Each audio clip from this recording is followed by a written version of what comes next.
Émirats, gratte-ciel doré, luxe, supercar.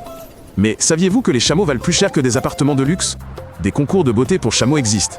Les juges évaluent leurs lèvres, cou, bosse. Les gagnants reçoivent des millions. Les plus beaux sont vendus au prix d'une Ferrari. Aux courses, les jockeys enfants sont remplacés par des robots de 2 kg. Leurs propriétaires les pilotent depuis des 4x4 longeant la piste. Un champion blessé?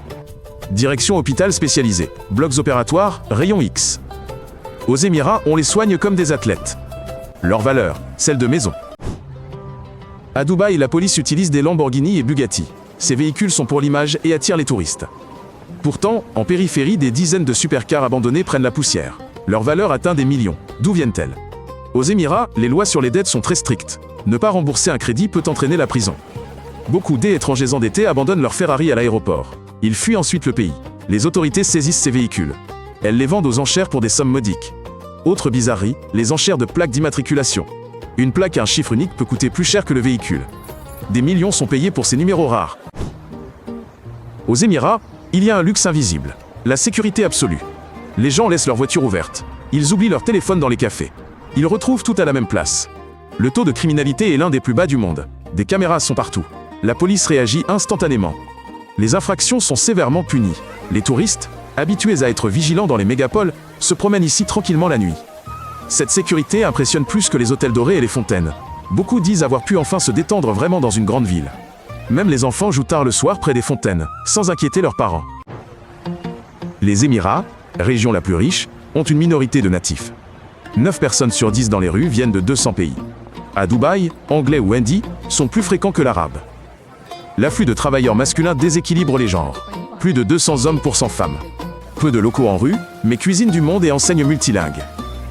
Le gouvernement subventionne logements et mariages aux Émiratis pour maintenir, l'équilibre. Pour le touriste, un Babylone moderne. La météo des Émirats est surprenante. Sur la plus haute montagne, culminant à près de 2 km, il a plusieurs fois neigé.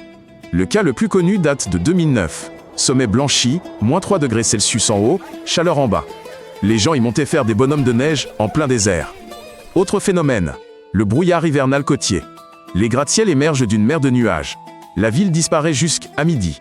45 degrés Celsius à l'ombre été, neige en montagne l'hiver. Les Émirats sont un lieu unique. Les Émirats n'ont pas 50 ans, mais ils sont déjà dans l'espace. En 2021, la mission Hope s'est mise en orbite martienne et transmet des données sur l'atmosphère de la planète. Encore plus tôt, le premier astronaute émirien a visité l'ISS. Il parle ouvertement de participer au développement de Mars d'ici le siècle prochain. Des centres spatiaux et écoles d'ingénieurs y ouvrent. C'est incroyable. Hier, ce petit pays du Golfe pêchait des perles.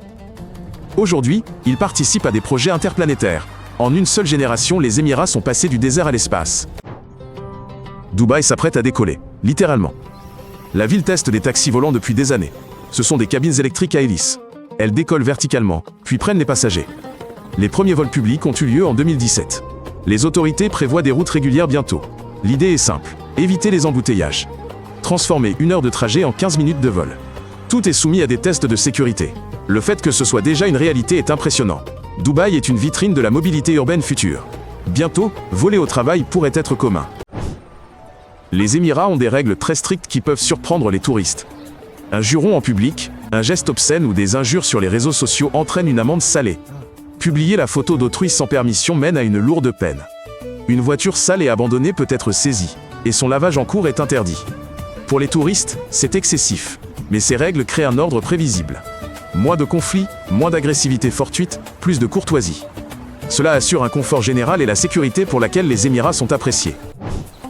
Aux Émirats, malgré 50 degrés été, on skie. Un centre commercial propose un parc de ski. Vraie neige, piste, pingouins, 0 degré. C'est le symbole que rien n'est impossible. De la rue brûlante à l'hiver. Enfants au snowboard, parents au chocolat. Cette idée folle est devenue la signature de Dubaï. La réalité bascule comme une chaîne, un délire visuel pour les vidéos. Le ski dans le désert, c'est Dubaï. L'amour de l'or fait partie de la vie aux Émirats. On peut acheter des lingots d'or dans un distributeur, comme du chocolat. Les cafés servent des cappuccinos avec des paillettes d'or comestibles. On trouve même de la poudre d'or dans les burgers au chameau, vendue comme une expérience unique. Certains voient du kitsch, la ville y voit du marketing. Rendre le luxe accessible génère un flot de photos et vidéos. L'or est insipide et sûr. Il existe pour l'image et émotion. C'est une véritable usine de contenu pour les réseaux sociaux. Voici 10 faits sur les Émirats. Si vous avez appris quelque chose, likez et abonnez-vous. Ne manquez pas le prochain pays intéressant. À bientôt.